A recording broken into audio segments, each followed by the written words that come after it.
Lansford, Senior Chief Meteorologist Rusty Lord. For the third morning in a row, those April showers, even though we're in May, falling right here in the metro. Yeah, we got steady rain out there in a good chunk of the area, especially on the Iowa side.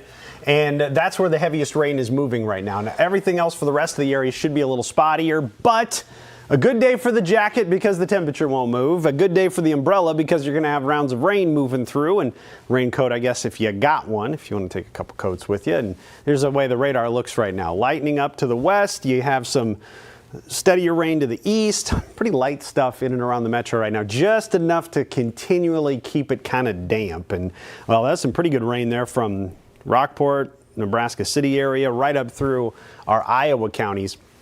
Notice how it's just scattered stuff back here to the northwest. That's why we can never just completely remove the rain chance until probably closer to 7 o'clock tonight, because all of this up here, and actually may develop some new stuff as we try to warm a little bit during the day. We'll get some spotty shower and thunder shower activity pinwheeling in from the northwest. So here's how it looks from 7 o'clock onward. There's the steadier rain on the Iowa side, and then you'll notice here by noon, we still got some spotty showers, some thunder showers on the map. And the yellow and the orange, there's just little specks where we could have a couple of thunder showers. I think that is very much in play today, and that may try to rush out a little bit of wind from one or two of those. You can see a couple of those try to take off a little bit. I don't expect anything severe. Hopefully just some beneficial rain that keeps things greening up and causing you to mow every 3 days. But 3, 4, 5 o'clock, still some of those on the map by 6 and 7. No, 7 o'clock has most of those south of I-80 and moving south. So I think Omaha to the north, pretty quiet by 7. Could last for an extra hour or two in our southern counties as they drop southeast. By 10, we're near 50 degrees. We're going to basically be parked in the 50s all day. The temperature bounces around depending on when the showers move through your area. But by tomorrow morning, we're going to dip down in the 30s, and yeah, the potential's there for some frost in the area. So we'll watch for that early in the morning, but you can see the rain chances, potential anyway, to maybe at the high end get a ½ inch from a thunder shower. The dark green stripes are where that model produces some thunder showers. This model says, you know, a little more random, obviously. So a quarter of an inch at best. There might be a couple spots that can get a little bit more from a thunder shower. And then tonight we dip down into the upper 30s. Now, should be relatively frost-free in the metro, but because we're close, like I called it frost adjacent, there might be a couple of low-lying areas, especially in rural areas, that can get a little frost.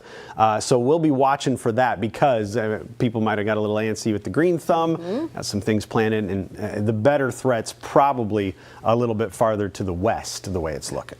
Okay, but the good news is, yeah, sunshine for the weekend. I feel like we kind of deserve it too. It's going to be really good. And I mentioned the frost. This should be the last threat of it. So if you wanted to get some planting done this weekend, I know Mother's Day is next weekend, and typically when things really get rolling with the flowers, a lot of people have been getting antsy. This is Saturday morning, the last threat of any frost, I think, in the forecast for this growing season. So I think we're going to be okay from here on out.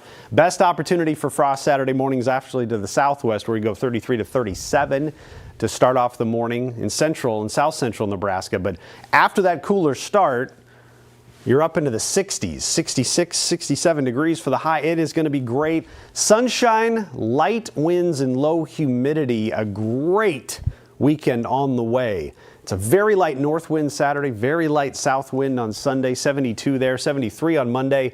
Frankly, Monday and Tuesday look really good too. Wouldn't blame you if you turned it into a 4-day weekend, but you got some rain chances there in the middle of the week to watch for. It tries to cool us off, and right now Mother's Day looks like it's going to be okay. I don't condone those sort of activities. Oh, I thought you were telling us to. I can't sign off on it. I was like, are you sure? I got something to tell you, Russ. Yeah, whatever. You're working double. Oh, I'm excited. The best part of that was when you said light winds. I know. That's if you're outside, nothing ruins a 72-degree day more than the wind that tries to knock you over. We don't have it. We don't have it.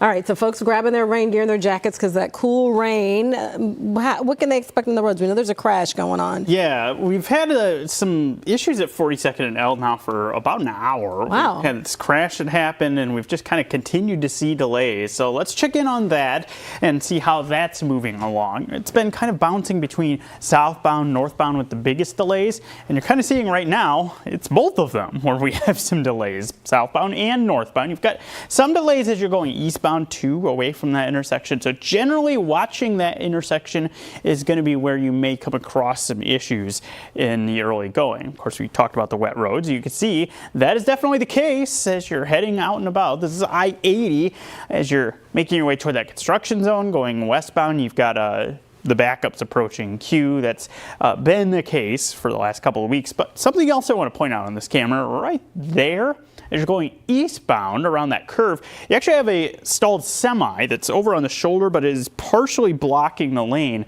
right as you're trying to go off to go to the ILQ bypass. So watch for that. You want to stay left as you're going through that stretch as well. And then other things I've been watching include those delays there. We even have some delays as you're trying to get on L westbound right around that interchange with I-80. Most of the metro is actually doing pretty well. We are seeing a couple of delays in Council Bluffs. Makes sense with some of that rain that we've had being around still as you get further to the east. But mostly been handling the rain better today than what we did yesterday morning when we were seeing the rain move through, and hopefully that sticks. Okay. Jared, thank you. In the meantime, happening today, Berkshire Hathaway shareholders are in Omaha to hear from the Oracle himself, Warren Buffett. Yeah, the shareholders weekend kicking off with events later today. Right now, our Maria Kate at the CHI Health Center, where before the action's going on, and it's still raining, Maria. Have you seen any people out there early?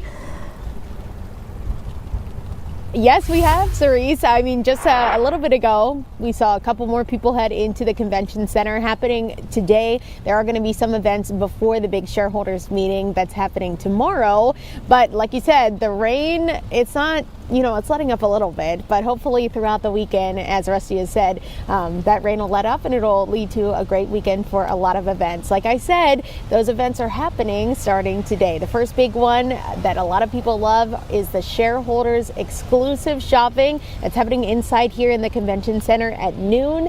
And then, of course, everything kicks off tomorrow. Doors are going to open here at CHI Health Center Arena at 7 a.m. That's 1 hour before the big Q&A session that is happening with, of course, Mr. Warren Buffett himself. The vice chairman of Berkshire Hathaway are also going to be there answering any questions that anybody who is there might have, maybe about their financial future. They're looking to get some wisdom. That's why they're making their way here to Omaha from all over the world. Then the big meeting is happening at 2 o'clock in the afternoon. Again, right here at CHI Health Center Arena. Now, there are no cameras allowed inside of the building, but if you do want to watch, you can watch a live stream on CNBC.com. But of course, we will be there following all the events throughout the weekend. And that's not all. It continues after the meeting tomorrow night. There's going to be a picnic with a lot of fun, and then it all wraps up Sunday with a 5K walk and run. That's always a great event too, Sunday morning. So we will be following all these events for you, both on air and over on our website, firstalert6.com. And we've been seeing people walking throughout the area, of course, up in Blackstone, where we're located, where you guys are right now. People are trying to get a look, trying to get a sneak peek of the Oracle of Omaha himself. They might not see him, but, hoping to get some of that wisdom to rub off on them. Who knows? I'm sure they're going to show up here in just a few minutes. Actually, is he in there? All right, great job today, Maria Kate. We can see him from right outside the window. I know, they do. Maria, thanks. Also today, first alert to a few deadlines for Omaha's general election in just a couple of weeks. It is the last day to request replacement ballots by mail. It's also the deadline to request early voting ballots by mail, and the last day for in-person voter registration at the Douglas County Election Commission office. Each of those deadlines is 6 tonight. The general election for Omaha mayor and for city council is May 13th. Nebraska state senators are off until Tuesday. That leaves about 4 weeks left in the legislative session. Go by fast. When senators return to work, the goal is to address the budget shortfall. Right now, a $262 million deficit hangs over Nebraska. Speaker John Arch is urging senators to work on the remaining bills on general file over the next 2 weeks so time isn't wasted. If you anticipate that those are going to go 8 hours and there's a piece in there that is really drawing that attention, please try to negotiate that piece. Please try to address that piece. It is going to be virtually impossible for me to schedule 8-hour bills after 8-hour bills. There just isn't enough time to do that. Nay. So they'll begin with LB 21 and LB 264. These are the major budget bills he requested from the executive committee. Well, stay tuned. First Alert 6 streaming. We'll be right back after the break. I think this is just could be a no.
All right, welcome back on this Friday morning. Time now 7:14. Going to be just a spectacular weekend. I mean, you got to get outside if you can. I know. I feel like I'm talking about it too much. Everything's going to be packed this weekend. I know. Outdoors for sure. But yeah, today's the worst weather we got over the next 3 days. You got 50s, you got some showers, some thunder showers moving through. Again, steadiest is starting to move out. Then it'll be on and off rounds of thunder showers here the rest of the day. Saturday starts chilly near 40, but we jump to 67 Saturday, 72 on Sunday. It's going to be a very, very nice stretch of weather. Now, the steadiest rain is about from 168th Street to the east. There's very little around Elkhorn and Gretna as of right now, so Council Bluffs and even heavier rain on the Iowa side. The Iowa side really filling in over the last couple of minutes here, so that's where your steadiest rain is at the moment. And there you go, another batch of spotty stuff northwest of Fremont. And there's another batch by Norfolk, and you can see this is kind of how it's going to be. I wouldn't be surprised if more develops up here as we start to warm up during the day. And those would drop through. So from 7 o'clock onward, there's your steady rain moving east towards 9, 10, 11, 12. There you go. Spotty showers, thunder showers, just kind of a randomness to it. As you try to warm up, a thunder shower might roll through and drop you back down. You clear out and you're back up. It's going to be bouncing around in the 50s, essentially. 3 o'clock, a few more thunder showers. Tough to find a dry time you can guarantee at any point through the afternoon. And still some chances towards 7 o'clock. But notice near I-80 and north, that's where best odds will be dry by 7. Could have a few showers drop into the south after that by 10 o'clock.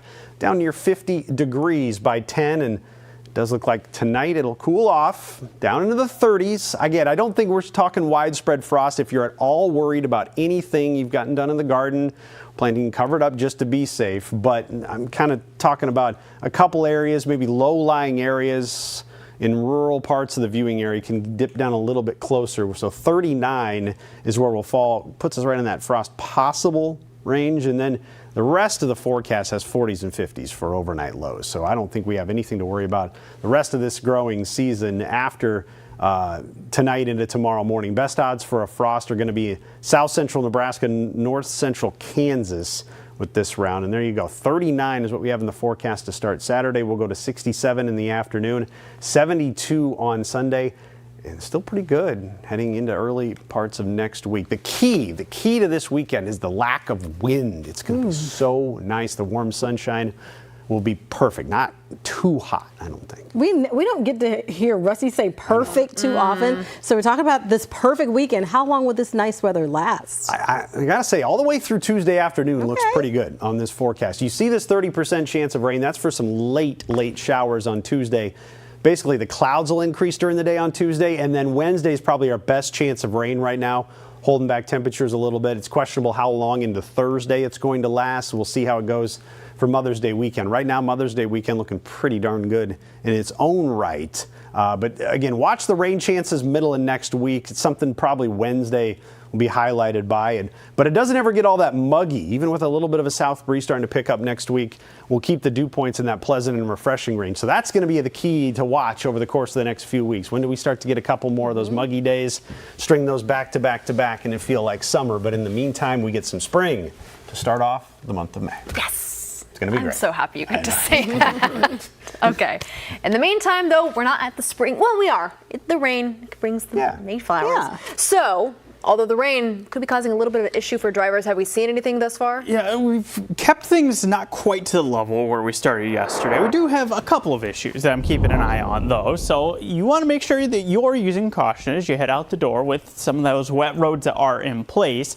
One of the things that I've been watching, actually, a little bit more of a issue with stalled vehicles that we've seen in some spots. This includes this semi right there that is stalled, and it's kind of out of the lane of traffic. The far right lane right before you get to the ILQ exit heading eastbound on I-80 is partially blocked, so you can see everyone kind of darting over to get into that left lane. So make sure you are doing that, and that's that big symbol that just popped up there. We have automatic symbols that will pop up if things do occur on the roads.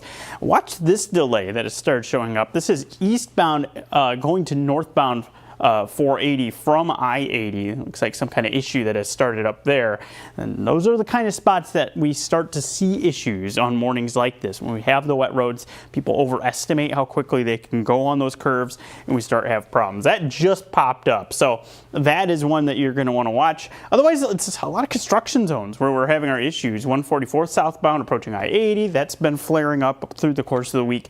In addition to I-80 through that zone between Q and 144th. A couple quick reminders of some construction that has just started up. 90th southbound in between Maple and Blondo, you've got a one-lane travel stretch. That'll be the case through the end of next week. And one more, in case you are trying to go on 42nd, southbound traffic is closed between Dodge and Farnham. That's got 3 weeks where that one is going to be in place, so you'll need to work your way around that using some of the surrounding roads. Of course, there's a lot of construction that is present out there. Hopefully that's the worst of what we have to deal with for the rest of the commute. Oh, we hope so. All right, Jared, thank you.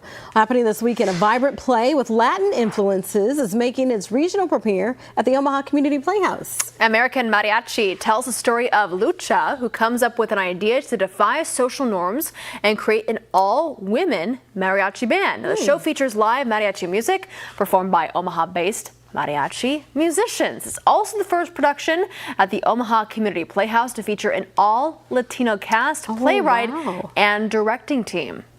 The production is written in Spanish and English, but it is open to everybody. So if you speak no Spanish, you're going to understand it. This is a beautiful story with universal themes, which are amor, familia y tradición. Love, family, and tradition. And the show opens tonight, runs through June 1st at the Playhouse's Howard Jewish Theater. And for more information and to see that full interview, you can go to our website, firstalert6.com. Looks lovely. Well, if you have a hard time staying consistent in the gym, we have all the motivation you're going to need. How did you know I needed this? Stick around to see the viral gym regimen that has the internet in shambles when we return here on First Alert 6 Streaming.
Well, new this morning, a 98-year-old man, a 98-year-old man in Hawaii, may be older than you, me, all of us here, but he's possibly in better shape. Oh my goodness. So John has been training with a professional racquetball player and MMA fighter for 2 years now. It all started because he was having trouble getting in and out of his car. Can you look at him now? He can lift weights, and the bounce in his step has returned. John says instead of saving money to go to a nursing home later in life, I love this, spend it now to improve your health. His advice for those youngsters in their 40s and 50s, quote, get off your duff. Get off of it. Look at him go. I would never guess that he is 98 years old. 98? I don't know if I could do a That's crazy. sit-up holding dumbbells. Look at that one hand. Look at him go. Yeah. You know, I needed that inspiration. Doctors always say it's, keeping the mind alive as you age, and also, if you can, keeping your body active, and he's often a perfect example of if that. you don't move it, you will lose it. Like, that's true. I'm going to make a noise getting off this couch when we're done. And grunts. Yeah, he does. All right, I'm done. Oh my goodness. All right. I hope that inspired you. Thanks so much for joining us. We're going to get ready for our update in today's show. You can, of course, watch it here on streaming or over the air. Have a great start to your Friday.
Live from WOWT, First Alert 6 starts now. Good Friday morning to you. It is 7:26. I'm Cerise Cole. I'm Aaron Hartley. Let's get an update on traffic this morning as wet roads still persistent. Jarrett. And we're seeing some issues as a result of it. We do have a crash. This is as you're going on the ramp from eastbound I-80 to northbound 480. We have the ramp partially blocked. Here's a look at that crash, and it's right about in this area. You can see the flashing lights telling people to merge to the right. So be ready for delays. Take it slow as you head through this area and watch some of those ramps and interchanges. That's where we can have issues on mornings like this. We still have some remnant slowing near 42nd and L as a result of an earlier crash. Some slowdowns in a lot of those construction zones as well. You can see that being the case I-80 westbound and then 144th approaching I-80. Rusty. Over the last half hour or so, Jarrett, the rain has been lightening up quite a bit in the metro as the heaviest slides onto the Iowa side. So that's a good, steady, soaking rain. If you're going east on I-80 this morning towards Des Moines, you're going to be in this most of the time of your drive here. But that is very beneficial for a large chunk of the area on the Iowa side. Nebraska side now starting to see a few more spotty things, and that's why the chances are still going to be there for the rest of the day, but it just won't be as persistent. And honestly, could see some new development on the north edge of this. So we're going to keep rain chances in through about 6-7 o'clock this afternoon into the evening. May see a little bit of a spike again early in the afternoon as we start to heat up and try to develop a few more. So rain moves through, drops the temperature down a little bit, could have some ups and downs through the 50s today. I think ultimately we can get to about 58 for the high, but tough to guarantee a dry point at any one moment during the day. After 7 o'clock, though, looks great. It'll be quiet, and then the weekend looks phenomenal. 60s and 70s for highs, sunshine and light wind. Aaron? Happening today, a couple of deadlines in Omaha's general election. It is the last day to request replacement ballots by mail. It's also the deadline to request early voting ballots by mail. It's also the last day for in-person registration at the Election Commission office. Deadline for all of those is at 6. It is 7:28. We are back with another update for you in 25 minutes. We'll see you then.